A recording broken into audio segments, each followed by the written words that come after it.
Okay, so one of the things in the love was educators reaching monthly goals in their performance improvement plans. And both Tash and I went, professional performance improvement plans. I think every time you see that word improvement, it feels like there's a lack mentality, like you've got to. And I mean, I like the term evolve because I feel like it doesn't feel like you're less than to start with. It's more of that evolve. But Sharon Walker, here's a little shout out to her from Little Nippers down in Marimbula. When I was there last time, she was telling me about her process. Like she doesn't do an appraisal process as such, but she actually will like take the educator that she's talking to. They'll go off site, might be the beach, might be a coffee or whatever, and just talk about how things are going.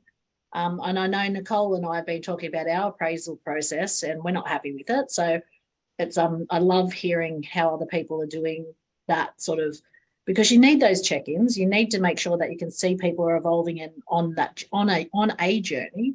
But you also don't want to be this interview where you all come into the office and I mean, yeah, it's. I mean, I did one yesterday, and even just an educate, like it was just a monthly catch up with someone, and this is someone who's worked with us for like 7. How long's the other? Oh, we've got 3 Tashes at Inspire DC. Everyone, by the way, she's worked with us for nearly a decade, and she still went, "Oh, this feels very formal." And I'm like, "Yeah, it does, and it's so not us."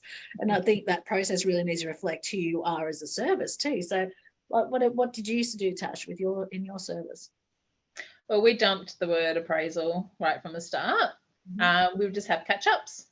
A lot of the time, I would put together like a few questions that, and even some quotes. So a lot of the time, it might be a quote that I felt reflected, say like the year that we'd had.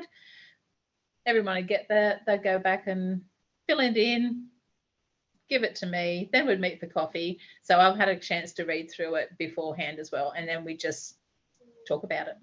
Yeah, nice. So you give them the questions before the catch up? Yeah. Yeah. So you say you're meeting that processing brain side of things as well. Yeah. I think reviewing how we do those appraisals, like what did you call them? I mean, you called them catch ups. What would you have called them in catch ups? Yep. Yeah. So in your quip, did you or would you have had a policy around that sort of talked about what the purpose of, because obviously quality area 1 people want to see what you're doing to track educators performance, I guess. So did you articulate that in like a policy, or did you articulate that through quip or just conversations, or how? Well, we had it in the quip to say that the appraisals were just very free flowing. They weren't like to be every 6 months maybe. Yep.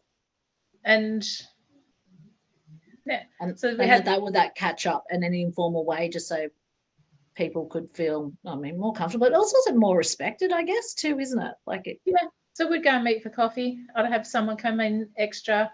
I'd be just waiting at the coffee shop, and that's kind of rotate through a couple a day.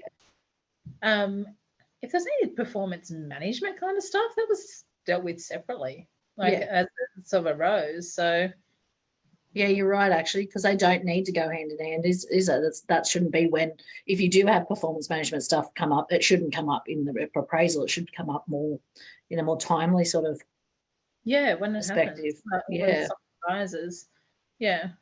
So, definitely. And what were some of the questions that you might ask? On the spot again, sorry.